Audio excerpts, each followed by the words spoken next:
later. We are now recording. Perfect. Any questions before we get into this particular session? Feel free to unmute or type in the chat box.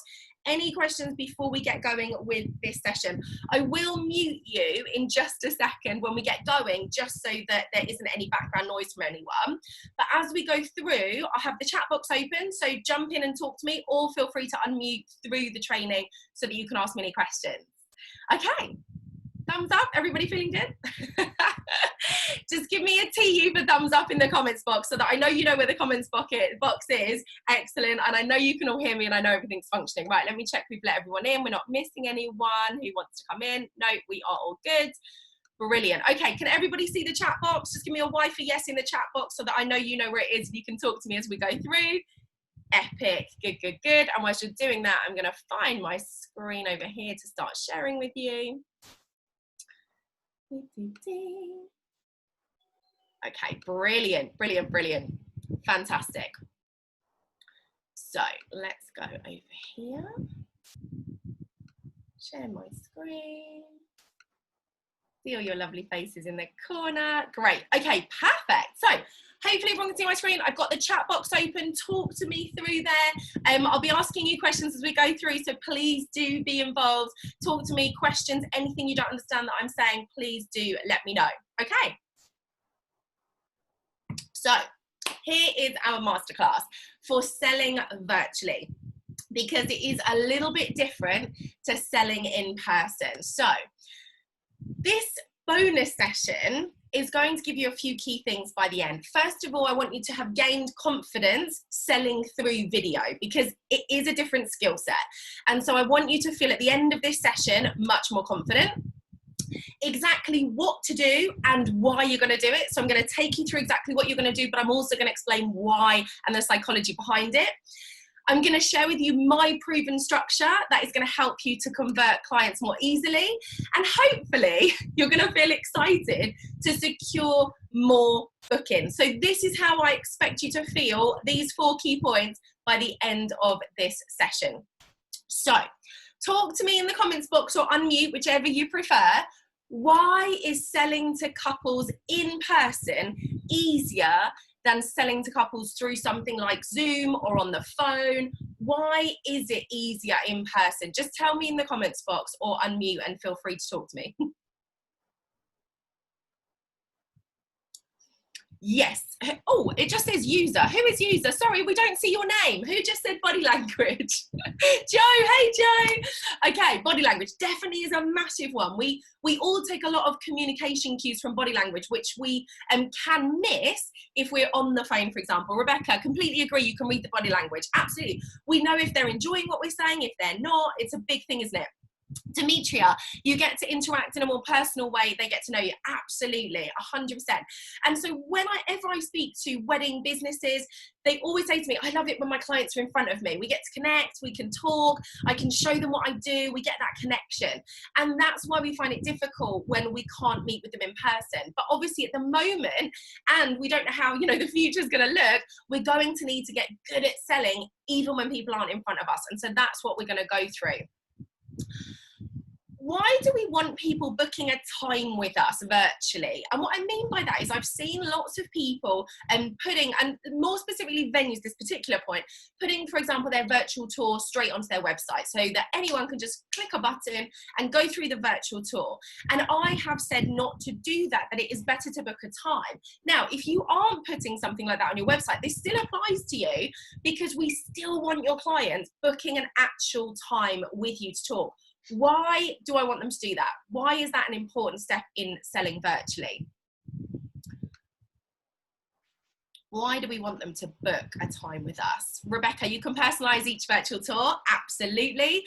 Steph, so you can talk through what they're seeing. Yeah, Pauline, commitment. Exactly. You got it.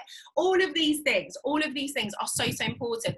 So we want to treat this kind of virtual meeting exactly the same as we would an in-person meeting. So we give it that level of importance, we get the commitment, we can talk to them, we can personalize it, and that way we have a much better chance of actually moving them forward in their sales process. So the first thing we want to do is have our goal, our aim, our first aim, to actually get them onto a platform. Now, I've said Zoom because I use Zoom and I've been a Zoom fan for many years. Any other platform you're very welcome to use. I'm just going to share with you a couple of platforms and things that I particularly prefer. Now, I wouldn't recommend just doing a FaceTime, for example, through your iPhone. You're not going to be able to deliver the same professional experience. And so do use a platform like Zoom so that you can have that kind of professional finish to the entire experience. So what our aim is going to be is to get them onto a platform in front of us where we can see one another's faces. That is absolutely critical. Now, if anybody is not comfortable on Zoom, I do have a basic training that I can send you the link of. So later, email me or shoot me a message later and I'll send you the link to that. So if anybody is not comfortable with how to just set up a Zoom account, create a meeting, you know, the real basics of getting it started, please let me know and I have a video training for that I can share with you. When you're doing these virtual meetings, you don't need any specific equipment. I don't want you to get bogged down with the tech. You can simply use your laptop or your personal computer, and usually the camera and the microphone that are inbuilt are perfectly acceptable. So I always just use the camera and the mic that are on my laptop, and I find that perfectly acceptable. So you don't need to go out and start buying loads of equipment to be able to create these virtual experiences for your couples. And then the next thing you're going to need is obviously either a video or images of your product and service. So what we don't want to do is just get onto a video call with your couples and just start chatting away, because obviously the point is you're going to go a little bit deeper with them. And so there's a few different ways you can do it. You might have a video walkthrough of your venue. You might have images of some of your stationery. You might have short video clips of some of the setups that you've dressed venues with. And so what I want you to do is put together either those short video clips or those images into basically a slideshow. And you can just use something very simple like PowerPoint so that there is a structure to what you're going to share with your couple. And when I give you the structure of your call in just a minute, this is going to make much more sense. But you will need that video or imagery that you can then share in a kind of slideshow way with your couple that you're getting on the video call. Okay. So once we've got kind of the basics of Zoom or a similar platform ready to go, the next kind of piece of equipment, if you like, or tool that I would recommend you consider using is something like Calendly. And again, I recommend this one because it's simply the one I use. There are many like this. And Calendly is an online calendar tool. Now, they have a free option, which is perfectly good for you to use. So the same as Zoom, none of this you have to spend money on. Yes, they have upgraded options, but you don't really need them. So something like Calendly is going to give you this easy one click to book into your diary. Just let me know in the comments if any of you are using something like Calendly already, where clients can just book straight into your diary with a call or a meeting, if you are already using something like this, because it's really, really very useful for your couples to be able to move to the next step quickly. So do just let me know in the comments if anyone is using anything like this. So I'm just going to take you through a couple of things of why this is important. What you want is a button, a quick click here that your clients can book straight into your diary. And something like Calendly with we aren't currently using, so it's okay, perfect. No worries, Rebecca. And that's what I want to do. I want to give you some of these tools that you can start using. So let me just explain what it is for those of you who aren't using it. Steph, we do, but just one of our venues for showrooms. Perfect. So for your virtual tour or your virtual meeting, what I want you to do is have this one-click option for your couples. And that can be then on your website, it can be in your proposals, it can be everywhere, it can be on your emails. So all they have to do is click that link and it will open up, it will pop up a little calendar and allow them to book themselves directly into your diary. Now, the reason we want them to do that is because the easier you make it, the less clicks, the less steps they have to do, the more likely they are to actually take that step. And what we want is more clients getting on a Zoom call with you so that you can start connecting and actually getting them to buy your product or service. And so when you use something like Calendly, it makes it really easy. It's a one click And all they do is choose the time in your diary, and you get a little notification to say that so-and-so has booked into your diary. Now, you can control it on your end 100%. So you can choose the days and times that people can actually book in. You can put if you want to ask questions before they actually confirm their meeting with you. So there's lots of different ways you can handle it so that that tool works very well for you. Just give me a TU for thumbs up if that step makes sense, because sometimes with Calendly people aren't quite sure how that's going to help them. So just want to make sure that makes sense, because it's a real big step forward to getting your couples to actually get onto a video call with you. Just give me a TU for thumbs up if it makes sense, or tell me a question if it doesn't. Thank you. Perfect. Okay, lovely. So we know now we're going to use Zoom for our video calls, and we're going to use Calendly to allow people to book direct into our system.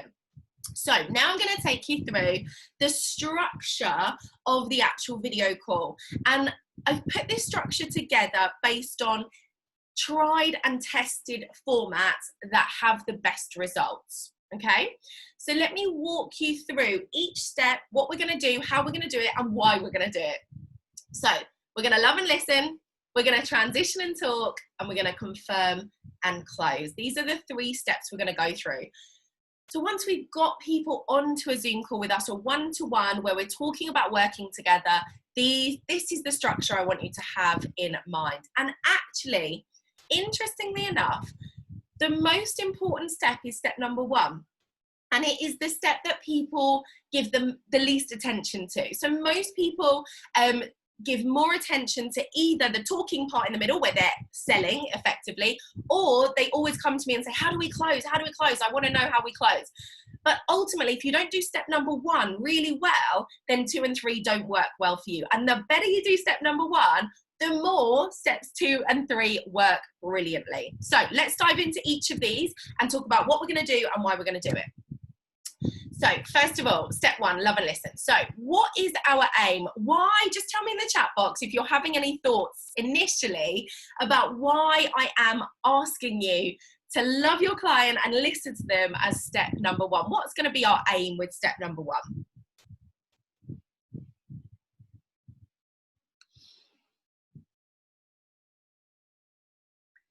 Steph, so they get to know you and trust you. Yes, definitely. We want them to feel that they're getting to know us. Demetria, build a personal connection, 100%. Beth, and understanding your customer, yes. Isabel, build a relationship and understanding of their day, absolutely. So if we don't do this good foundation to start with, the rest of your experience with this client is not going to go well.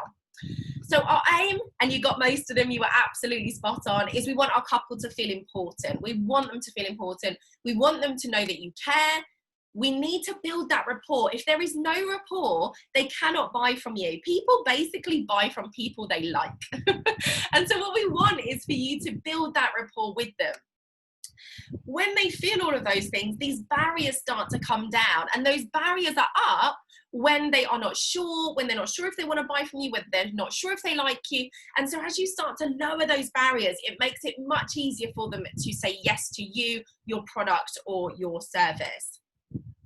When we do all these things, ultimately, you've warmed your client up a little bit. And so the warmer they are, the easier it is for them to say yes. If you don't warm them up, it's a bit like cold selling. It's a bit like picking up the phone and just trying to cold sell to someone you've never met. And that's what we want to avoid. None of us like that in the wedding industry. We like to talk to our couples when they're warm and receptive and ready to hear what we're sharing with them. And so step 1 is absolutely critical. Now, there's a few things we want to do in step 1 to make sure this happens as best we can. After we've got over the initial pleasantries, we've got on our video call, we've said, hi, how are you? And, all the little pleasantries. What I want you to go in for is what I call a permission question. Now, a permission question is where you basically ask for permission to ask questions. Because if you don't, your client might kind of jump in and start taking over. And so what that means is you'll be on the back foot and you won't actually be in control of the experience. And so a permission question looks a little bit like this. And I really encourage you to use words that suit your personality. It's very, very important that you are you. But you are also very welcome to use this exact question if you feel it fits well with your personality. Let me explain what it is and the part you can't miss out. So after you've done your pleasantries, you're on your video call, you're going to say, great, Laura, can I just ask you a few quick questions so that I can understand your requirements for your wedding? The important word here is so. If you change any other part of this statement or this question, please keep the so in the question. If you just say, can I ask you a few quick questions, it doesn't really explain why you want to ask lots of questions. When you say so, that I can understand, or so that I can get a deeper understanding of what you're looking for, doesn't matter if you rephrase it, you don't have to say the word requirements, but so allows your client, your potential client, to realize that you would like to understand them better. And that's the key thing. What do you think this question does both for you and for them? Just tell me in the chat box, because this question early on is quite significant in the process. And I'm just wondering if you're starting to see how that's going to help you as the conversation goes on. So what does this do for you, and what do you think it does for them? What do you think it makes them feel when you ask this kind of question?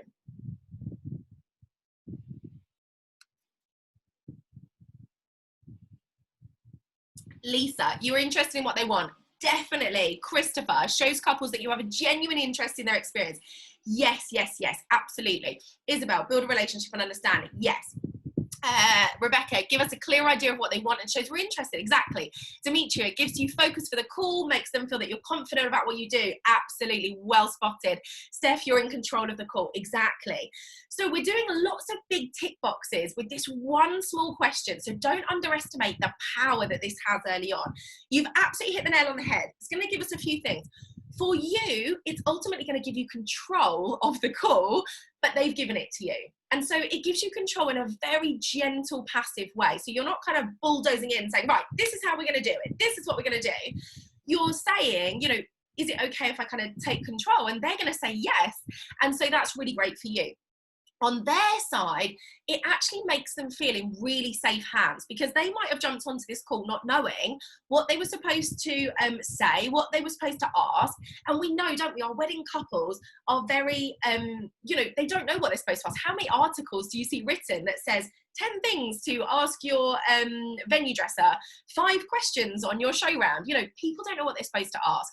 So when you do something like this, it allows them to kind of go, oh, I'll sit back and relax, because you are going to take control, and that feels really nice and safe for them. So this is good for you and for them. So the next thing we want to do is be a bit of a fact-finding ninja, okay? Because now we've asked if we can ask questions, that's exactly what we're going to do. And so I'm going to give you a few quick ideas, and obviously this will be different depending on your service, your product, your aim, what you're actually going to sell to them at the end. And so these are just a few things to get your creative juices flowing, because I don't want you to only ask the usual questions. What we do sometimes do is you just fall back on those kind of, well, you know, how many guests, what's your date? And yes, you need those, right? I get you need those. But I also want you to dig a little bit deeper. What are their past experiences as guests at wedding? This is really interesting to see what people say. They'll share with you all sorts of things that they loved, didn't love, and you'll start to get an in-depth understanding. Ask them about their style, perhaps what they've seen, any trends they like. And again, you know, if you are more into, if you're on the side of stationery or venue dressing, these kind of things are going to be really, really important to you. And so think about which questions are most relevant to your business. You might want to ask what they're following or who they're following on Instagram or Pinterest. Now, if you hate social media and you're not on there, then don't ask this question. Be genuine with the conversation that suits your personality. This might be the time you want to ask how long they've been engaged. You know, have they just got engaged yesterday and they're literally at step 1? Or have they been engaged for 10 years and haven't quite managed to get the wedding off the ground yet? You might want to ask, what are they most looking forward to during the planning? This is quite a nice way to see where their excitement lies. And you can also ask about anything they're worried about. Now, I've used the word planning. Again, tailor that to your specific business. So anything they're worried about in the X, Y, and Z, you know, you can add your word in there that suits your business. And it's okay that we've asked what they're worried about. We're not going negative. We're not making them feel bad.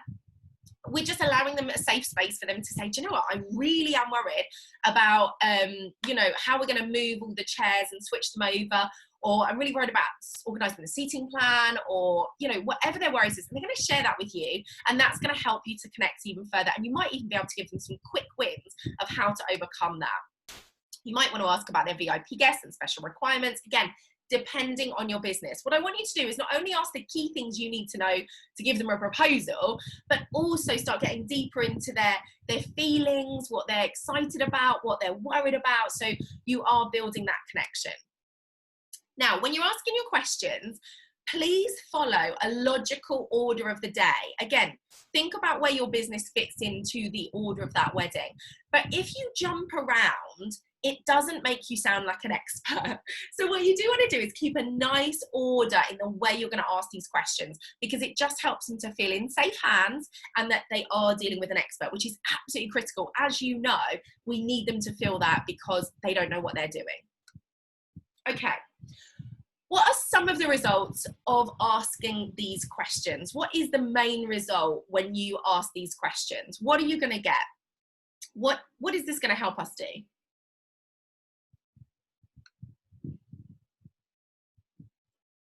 Because often what I see is when we jump onto a video call, we go straight into offering our product or our service, and that is a big mistake.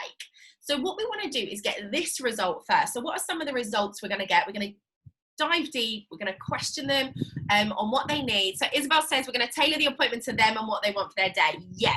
Demetria can tailor the quote experience. Exactly. So very quickly, you're going to be building up a profile within the first 5, 6, 10 minutes of what it is they want, what's important to them, what they're worried about, and you can now tailor the rest of the time with them to really, exactly, James, personalize it to exactly what they want. So we're going to build rapport, because when we're asking questions and listening, that just naturally happens.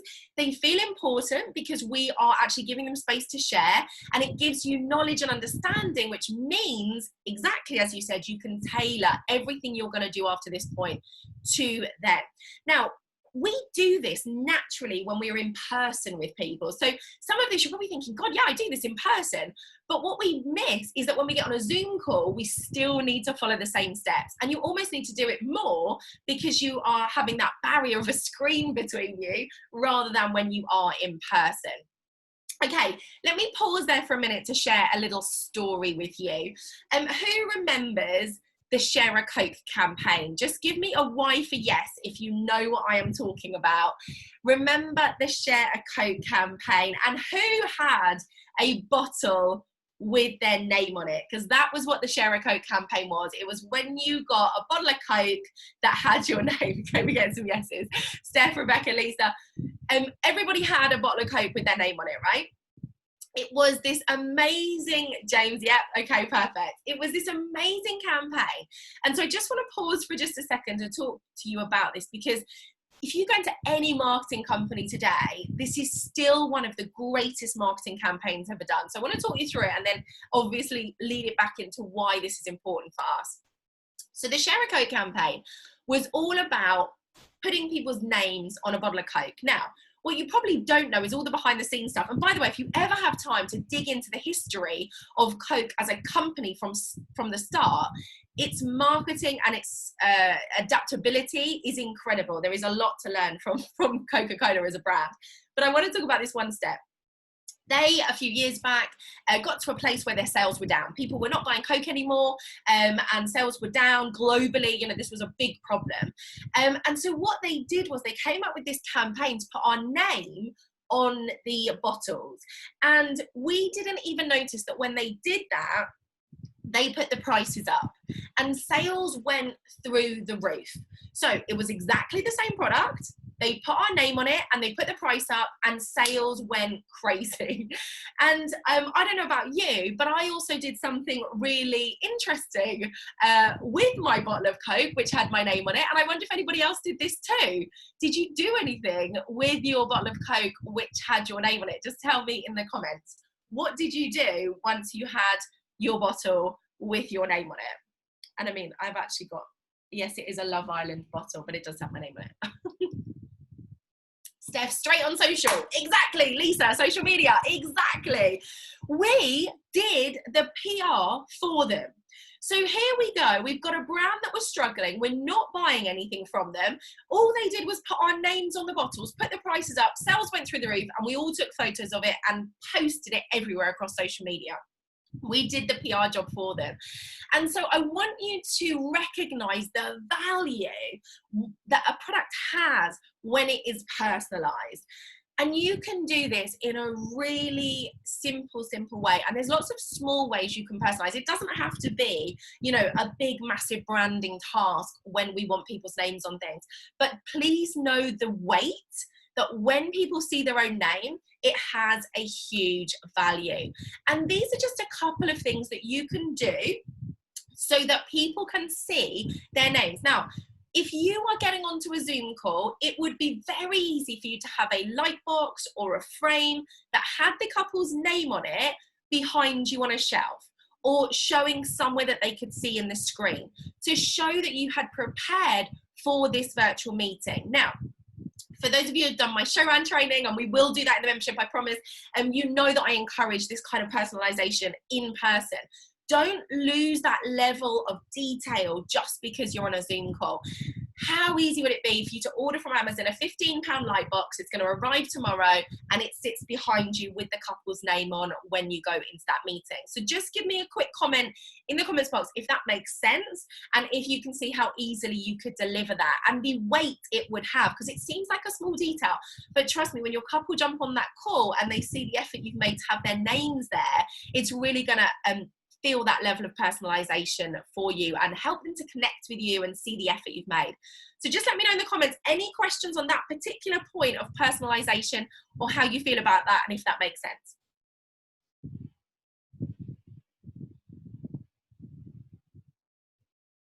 Fab. Lisa loves the idea. Amazing. Yeah, exactly. And they will take a picture of the screen to show their friends and family. Rebecca, we do the Lightbox in-person shows, but hadn't even considered for virtual. Becca, nice idea. Perfect. Exactly, Rebecca. So you know that I've shared this with you before about in-person, and we'll go in depth on that when we do more training as we go through the membership. But you can take this level to your virtual tours as well. Absolutely. Okay.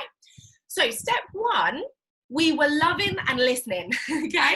So we were getting to know our clients, we were asking questions, we were finding out what they needed, we were listening to their answers, and we were making them feel that this is an important call for us and that they are important and we've made an effort. We're now moving on to step 2 of the 3-step method. And step 2 is transition and talk. So what we're going to do now is, with this knowledge we've now got, we're going to transition ultimately into delivering the information that they've got on the call for. And so this is ultimately, if you like, your sales pitch. This is where you're going to share with them your product, your service, your venue, whatever it is that you are selling. So we have another phrase to use, and it's the transition phrase. What we're going to do is this. Something like, Laura, based on everything you've just told me, we could be a perfect fit. Let me tell you why. Again, like the permission question I shared with you 10 minutes ago, this statement, this phrase, please adjust it to suit your personality, to suit the words you would naturally use. I don't want you to not feel comfortable with anything that I share with you at any point. Always tweak it to your language. But the point here is twofold. One, you have to say you've listened, okay? It has to be something like, based on what you've told me, based on what we've talked about, after hearing what you're looking for your wedding. That kind of start is really important. It has to be based on what you've heard. And then following on with your expert opinion, because you are the expert, we could be a perfect fit. We could be a great fit. We could work together really well. Whatever the right terminology is for you. And then let me tell you why, or let me show you why, or let me talk you through how that looks. So just let me know with a TU for thumbs up if that phrase makes sense, because these 2 phrases I'm sharing with you are quite vital to how it flows. So I just want to make sure everybody's comfortable. Okay, we're getting thumbs up. Amazing. Do stop me at any point if you're thinking, what is she talking about? Good, lots of thumbs up. Amazing. So what does this do? What does this do for your couple on the other end of the computer. So you've listened to everything they've said, and then you say, based on everything you just told me, I feel like we could be a really good fit. Let me show you why. What does that do for your couple? What are they going to feel when they hear that? Just tell me in the comments. What are they going to feel? Excited. Yes, Demetria, exactly. They're definitely going to feel excited because they shared with you, right? They shared what they're worried about, what they're excited about, what they need. And you came back and said, we've got what you need, right? So they're going to feel excited. And now, how warm are they? Just tell me in the comments, how warm do you think they are and ready to listen to what ultimately is your sales pitch? We can call it different things, but ultimately the next stage is your sales pitch. Joe saying, confident that you can help and that you understand their needs. Bingo. You're making them feel really confident that you have listened and you have what they want. How warm are they and ready to listen to you now? Lisa, reassured that you listened and yes, exactly. You could have said, yeah, you could have said we don't fit. And also, guys, and I hope you see this with everything I share with you moving forward, I'm not trying to shoehorn a couple into buying from you if they don't fit well with you. And so at this point, if you can see that you are a terrible fit to work together, I do actually recommend that you say that, because there is no point shoehorning couples into your product or your business, you know, if you're a terrible fit for one another. But this is unlikely to happen. If it ever does, if you ever feel like this is a terrible fit, then be honest with them and say it. But yeah, ultimately, Lisa, you will have listened and you'll be able to tailor what you're going to offer to match their needs. And so you will be a good fit. So just before we move on, how warm do you feel this client is at this point? I want you to see the steps as they go through the process, because it's really important we have them in the right order so you can see how this builds and helps you to actually sell as we go through. How warm are your clients? You've listened to them, you've questioned, you've understood. Steph, definitely warmer than the beginning. Exactly. This is no longer a cold call. You've been having a chat, they like you, we've built rapport, you've been listening, you've been questioning, they know you didn't just get straight on this call and start selling at them. Okay, so the next thing you're going to do is obviously to talk them through that part that I mentioned you needed to prepare. So whether that is a short video, slides, imagery, remember right at the beginning I said that you would need to have that pre-prepared. And I really do recommend you pre-prepare something, even if it's simply a PowerPoint of individual images that you're going to walk them through. Even if that's all you have right now, put them in a nice order on a PowerPoint that you are then able to share, like I'm doing with you, on a Zoom call and walk them through the steps that you're going to talk them through. Don't just kind of get on and chat away. You know, do have something to really present to them so that you can walk them through step by step. So here's a few things we need to consider to maximize the talk. Remember, step 2 is to talk. First of all, you will want to have a logical order to your presentation. So, like we did with the questioning, wanting to have that logical order, the same applies to your presentation. And again, that's why it's really nice for you to have something pre-organized in something like a PowerPoint so that we take a logical order. We don't want to overwhelm them. We don't want to confuse them. And it's much easier to overwhelm people through a screen than it is when they're there in front of you and you're actually showing them a physical product. And so do have that logical order and be careful not to overwhelm.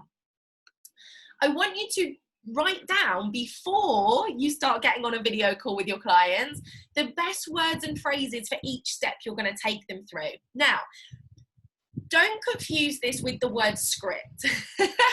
I don't want you to have a robotic script that you cannot move from. I want you to have a genuine, normal, natural conversation with your couples that get on calls with you. But if you have previously written down the best words and phrases for each part of the presentation you're going to share with them, it will help you to recount that as you go through the stages with them. And you might even have bullet points next to the computer to make sure that you keep on track. This is not about reading from a script. You know your products, you know what you want to share with your clients, but do prepare in that way so that you're delivering the right information. Whenever we are talking to a potential client, we have to consider 2 types of certainty: logical and emotional. Again, I will go deeper into this later in the membership, but the short version is that we all buy on emotion and we justify with logic. I'm going to say that again because this is really, really key. Again, I will go deep into this later in the membership, but we all buy on emotion and justify with logic. So we all think we're very logical buyers, but we're not. It's emotional certainty, it's gut feel, it's the desire, it's the compelling feeling when we buy something that makes us take action. It's not actually the logical stuff. And so what we do, Demetrius, I love that. So what we do is we think we need to sell logically. Well, we have this for you, we have that for you, we have that for you. And yes, we need to tick the logical boxes, but it's the emotional certainty that drives action. And emotion is what we create in terms of feeling. And the feeling starts building when you're building rapport, when you're listening to them, and when you have their names on a light box behind you on a shelf. It's that kind of stuff that builds the emotional certainty. I also want you to think about ticking the boxes metaphorically. What do most couples need to see and to know? So think about all the questions you get asked whenever you're having those first conversations. What are the key things most people need to know to be able to buy from you or book you? And make sure your presentation includes those key steps. This is not about delivering it in a tick box way. It's about making sure that you have covered those key objections that people do sometimes come up with. Now, there's a problem here.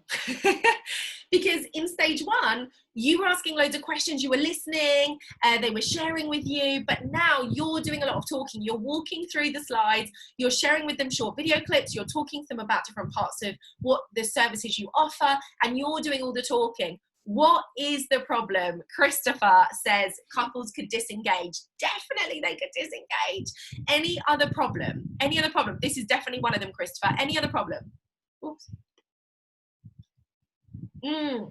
Steph, bingo, might be too scared to interrupt. Rebecca, they can have questions. You got it, exactly. And so we need to be really, really aware of this. And there's a really nice, easy way that we're going to combat that. As you go through stage 2, when you're doing all the talking, I want you to keep checking in with your couple. And you need to do that using a yes or no question only. So this is not the time for you to say, how do you feel about this? I don't want them to start jumping into a big thing about how they feel. What we want is for your couple to simply dive in with a yes or no. And let me explain a little bit deeper about this particular point. You are absolutely right. They can disengage. They might be scared to interrupt and they might have questions. And if that is happening, you will be losing them as you go through the process. And that is not going to mean you end with a sale at the end of the video call. And so as you go through each section, as you talk them through your slides or your images or your video, I want you to keep taking a pause and saying, does that sound good so far? Is this making sense so far? And just have that genuine check-in with them. Again, feel free to use my phrases or create your own, as long as the question, it has a yes or no answer. And the reason we want yes or no is 2 things. First of all, if it's not a yes or no, they might go off on a tangent talking about something else. And that means you basically lost control, because you need to walk them through your sales pitch in the order you need it to be in to have the maximum impact. So if they start going off and talking about other things, you will lose the flow of the conversation. So that's the first thing.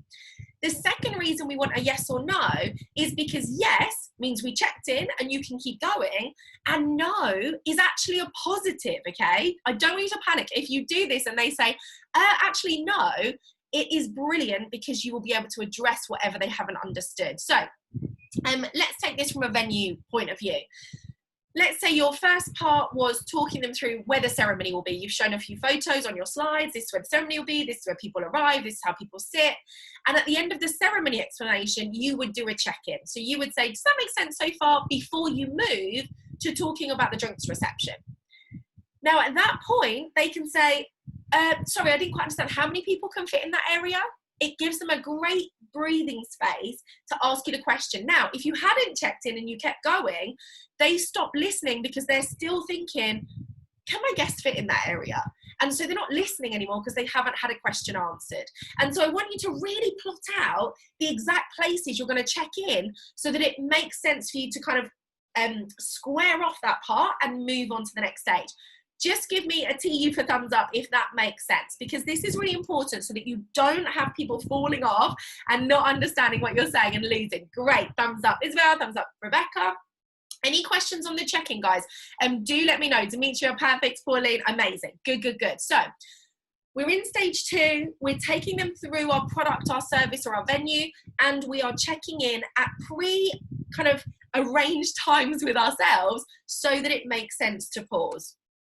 Okay, our step 3 is to confirm and to close. Now, as you can see, we're building.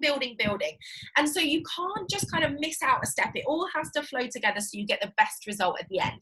So our confirm and close is coming to the end of our video session, our virtual tour, our virtual meeting with our potential client. This is where you talk about your packages and pricing. Please don't do this before stage 3. Now, they will want to get on, and if they don't know it already, they will probably be quite interested in finding this information as quickly as possible. Without being evasive, do your best to hold off talking about this till the end. Now, in an ideal world, they've seen your prices anyway. They've seen it in your brochure, your website, they've seen it. And so we don't need to go in deep at step 1. We want to talk about pricing at step 3, after we've built rapport and after they've seen the product or service.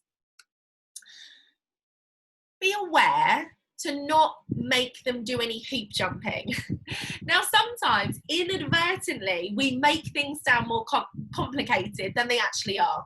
And so be really aware that with our couples, they suffer with a lot of overwhelm. There's a lot of decisions to make. And anytime it feels like they have to jump through hoops to get anywhere, they back off. And so anytime we're talking about coming toward the close, how they work with you, how they book, we want to make it a no hoop jumping experience. And then what I want you to do is actually encourage, and I'm going to show you how in a second, and ask for the booking. Just because you are virtually meeting does not mean that you cannot ask for the booking. Now, even if you are a venue and people should be coming to see you in person, you can take bookings through a Zoom tour. And I can tell you that my clients are taking bookings through Zoom tours. They are getting deposits. And so I want you to know this is absolutely possible no matter what your product or service. So don't shy away from encouraging them and asking for the booking just because this is virtual and they're not in person. So let's just delve into that one just a little bit further, because this is the one that people usually feel the most awkward about. The first thing I encourage you to do is think about adding a little bit of value, but giving a time limit. So for example, if they are not ready to commit instantly, you might add for them something extra, a little bonus that they get because they're going to book with you. But please don't allow that to be a never-ending bonus, okay? If you are adding something into the contract, if you are negotiating with them, then please give a time limit. So you might add, you know, an extra bedroom or extra canapes or an extra number of invitations or trying to think what else you might add in. Any extra value, but they do need to have paid the deposit by Friday. That's how you negotiate correctly. We don't want to just add value, add free stuff, and not give a time limit, because then what you've said is, I'm going to give you this free stuff included in your contract. Now all you need to do is go off and compare us to everyone else and have a look at all the other competitors. There has to be a time limit when you give anything extra in your contract. Do use scarcity for your availability. So scarcity is simply a human reaction. The less there is of something, the more we want it. And so when we're talking to our couples, although we don't want to come across as arrogant and really busy and really booked up, there is a nice balance of saying, you know, I've only got that one Saturday left for next July. You know, I can only take on another order for May. I've only got space for one more client, or whatever it is, so that they feel there isn't this endless choice for them. And we see this in marketing all the time, where people use, you know, limited edition. And so use scarcity for your availability in a nice way, not in an arrogant way, to help couples to move more quickly. You do need to reconfirm back to them you have everything that they need. And so what I would encourage you to do is, as you come to the end of the stage 2 and you're moving into stage 3, what you will want to do is actually recount back. Okay, so you said you wanted X, Y, and Z, and I'm really excited because obviously we have X and we can deliver Y, and we've definitely got Z. And that way you're just reconfirming mentally for them that you do have exactly what they told you in stage 1 that they wanted. And this really helps them to feel comfortable that they told you what they wanted, you actually have it, and you know that, and you're matching it up. So do reconfirm you have everything they need. And then I encourage you to simply ask for the booking and then be quiet. What lots of us do is we say things like, you know, are you ready to go ahead and book? And then because there's a split second of silence, we fill it with chatter.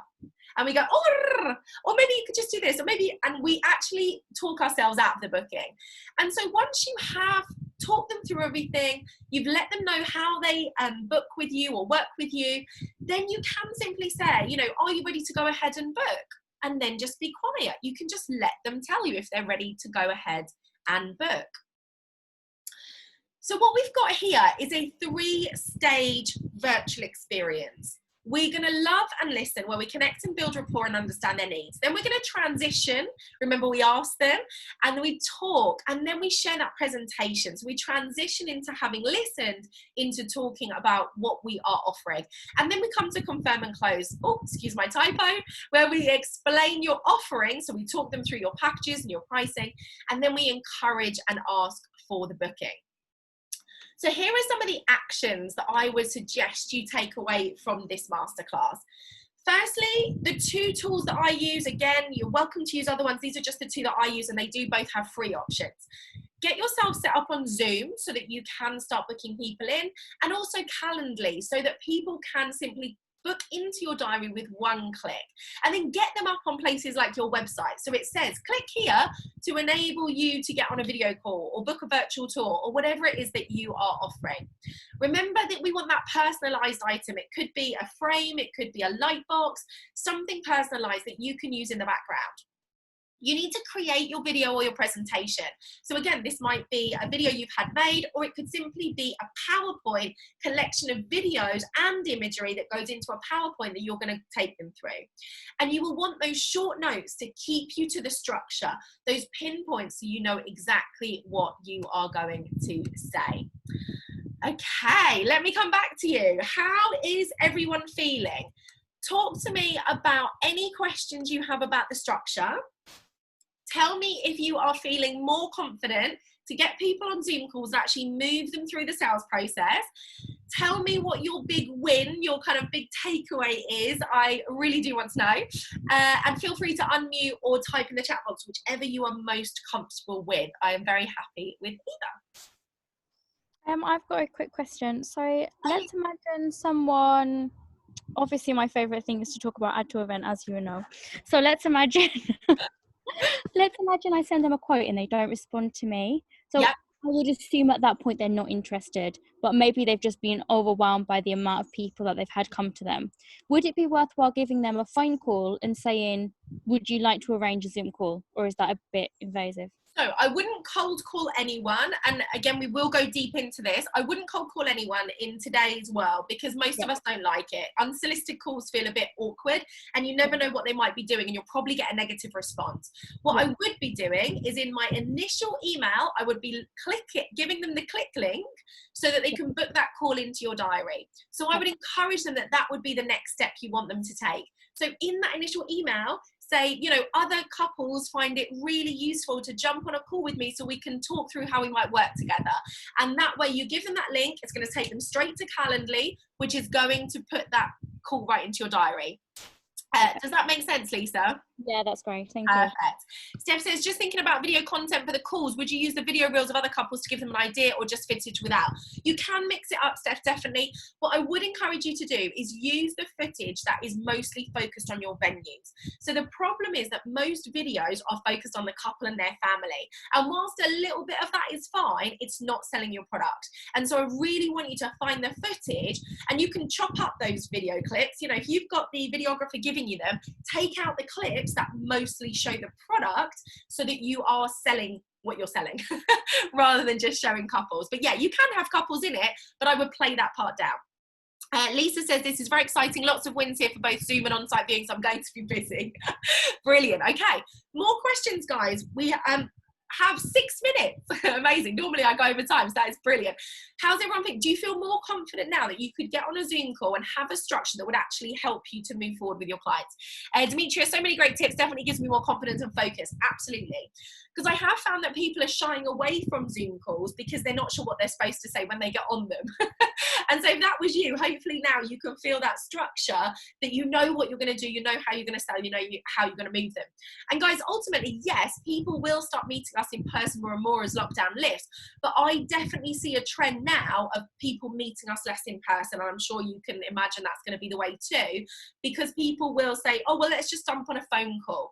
Now, when people are wanting to get on a phone call with you, try to do your best to get them on a Zoom call instead, because you're going to connect with them at much, much higher levels than you will on a telephone call. So I really want to encourage you to push forward with that. Rebecca? Hi. Yes! Sorry, hi everyone. I just wanted to ask, do you ever or should you ever ask about budget? No. So Okay. I'll tell you how you're going to avoid that question. When Okay. you share, no worries, Pauline, you need to go, no worries at all. I'll be sharing the link, so any other questions that come up, you'll be able to watch on replay. Demetria, I wouldn't ask about budget. So what I would do is share with them my offer. And my offer, I don't mean discount. I mean, you know, here are my packages, here are my programs, here are the things I offer. And then I would ask this question. Here is another golden phrase. Write this one down. Which one do you feel fits you best? Which one do you feel fits you best? What you have said is, what's your budget? Okay, and again, we're going to dive deep into how we put our programs and our packages together, and ultimately we're going to end up with 3 packages. We're going to go deep on this, but as the quick one, you're going to have a low, mid and high package, okay, or program or service. When you do that, you are then able to offer a low, mid and high option, and when you put that to your client and say, which one do you feel fits you best? They will tell you, because you haven't said, what's your budget or which one do you want to book? And so they will easily tell you 1, 2 or 3, and you will know instantly what their budget is. So they'll either go straight to budget, you know, the low, or mid or high, and then you will know. You won't have to ask about the actual amount. Well, thank you. Does that make sense? Let me just check back in. Rebecca, love the Calendly idea. Couples just want the easiest way to do anything. Exactly. So this can easily increase the virtual tours and even in person. It 100% will, Rebecca. I think we will see a big rise in couples wanting to do virtual tours and then only going to see the actual venue in person before they maybe sign or pay that final, you know, that deposit. So definitely use this to keep moving forward. People who make it easier for couples will win. You know, they will get those bookings much more easily. James, awesome advice. You are welcome. Isabel, if you have the option to walk around the venue to show them, would you suggest this or put the presentation? Great question. Isabel, I would prefer you actually had a pre-recorded video. Now, I know that lots of venues are having good wins with walking around in real life, but the reason they're having the wins is the way people are talking them through it. And actually, you will be able to concentrate much more on building rapport, understanding their needs, going through that structure if you are sitting down in front of your computer. If you're trying to walk through, hold your phone or the laptop or whatever, you're not going to give that polished feel. And so I would video it before, so you've got that walkthrough if that's the way you want to do it, and then use that to share your screen and share the video and just keep pausing it but then talking them through. Does that make sense? Christopher, in your opinion, is Zoom a barrier or an enabler to encouraging couples to book? Does it have a place longer term? It definitely has a place long term. So I have been using Zoom for years now to get people to move forward in the sales process. So it definitely is here to stay. I think especially through lockdown, when lots of people who'd never even heard the word Zoom are now very, very comfortable using it, I think we will see much more of that. And I think it definitely has a place longer term. I think people, yes, they want face-to-face interaction, but they also want that quick win, getting on a call with you, understanding what you offer, seeing if they like you and there's rapport, you taking them through the service you offer, and then potentially they move to, and either they book or they then come and see you in person. Is there a good way to ask we have a minimum spend, Joe? Is there a good way to ask we have a minimum spend? Is that the budget question, Joe? Just let me know, kind of like what I was saying about the 3 options. Or alternatively, what you might be saying is you don't want to get on a call for somebody who's only got 50 quid. And I would agree with you, okay? So you will want to think about your wording for your links. So for example, if you have a very, very low ticket item, you know, £50, £100, something really low ticket. I get it. You do not want to be spending 30 to 60 minutes on a Zoom call for £100. I totally hear you. So you do want to think about your wording, about the people who should be clicking that link and booking that call with you. So do think about that. And I'm not sure if that's what you meant, Joe. Or if you're asking about budget, then it's return to that question of offering them 3 and then saying which one fits you best. Okay. Any final questions? How is everyone feeling? Was that helpful? Do you feel good? Have you got some good wins there? Joe, don't want to waste anyone's time. Yes, exactly. So exactly that, Joe. So either word your click the right way so that you're only getting the right people to book on calls. And remember, with Calendly, you can ask questions. They have to answer the questions to confirm the meeting. Now, obviously, you don't want to say, what's your budget? But you could be a little bit clever there. You know, so Joe, I know you're a venue dresser. So you could say, you know, have you chosen your venue yet? And if so, pop it below. You know, you could ask questions that give you a clue as to where those couples are at in terms of budget and journey. Okay, Isabel, very helpful. Makes us feel more confident to carry out the Zoom. Exactly. We just need that structure, that confidence to be able to take us through so that we are continuing to sell and we're not missing these opportunities. And I think people are much more used to it as well now. You know, we're all doing it with our families, and so people are more used to it. Okay. I think we are good, Joe. Fabulous. You are welcome. Any final comments, guys, before I let you go? Remember, in 2 weeks, I'm going to send out the replay in just a second as well, so you can watch back if you need to. And then in 2 weeks, we are going to do the laser coaching. So what I'm going to do with that, as I explained on the email, was whoever turns up, we're going to dive deep into what your issues are in your business. And I'm going to get whoever turns up, we'll just divide the time. And if you don't have something specific you want to talk about, then honestly, just listening to what others will be going through will also give you loads of wins as well. Oh, brilliant. Everybody's saying thanks so much. Exciting to implement. This was fab. Amazing. Okay. I shall let you go. I will download and send you the replay link and see you all again soon. Take care, guys. Bye.